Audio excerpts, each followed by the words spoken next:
নদী মানেই কি শুধু জলধারা?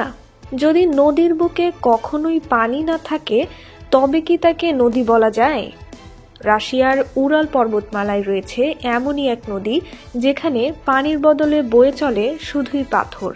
প্রকৃতির এই বিস্ময়কর সৃষ্টি স্থানীয়ভাবে পরিচিত স্টোন রিভার নামে। উরাল পর্বতমালার গভীরে অবস্থিত এই পাথরের নদী প্রায় ৬ কিলোমিটার দীর্ঘ এবং ২০০ মিটার প্রশস্ত।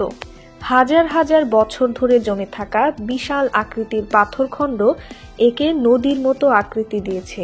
তবে সবচেয়ে আশ্চর্যের বিষয় হলো এই নদীর নিচে এখনও পানি প্রবাহিত হয়, যা মাটির নিচে গোপনভাবে বইছে।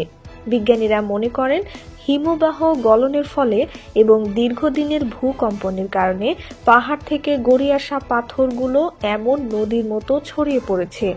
সময়ের সঙ্গে সঙ্গে এই অঞ্চল পাথরের ঢিবিতে পরিণত হয়েছে, যা দেখতে একেবারে নদীর মতো। পাথরের এই নদী কোনো সাধারণ পাহাড়ি ঢাল নয়, কারণ এর পাথরগুলো আস্তে আস্তে নড়তে থাকে, বিশেষ করে ভূমিকম্প বা শক্তিশালী বাতাসের সময়। স্থানীয়রা এটিকে জীবন্ত নদী বলে থাকেন, কারণ মাঝে মাঝে নিচের স্তরের পাথর সরে গিয়ে ওপরে উঠে আসে।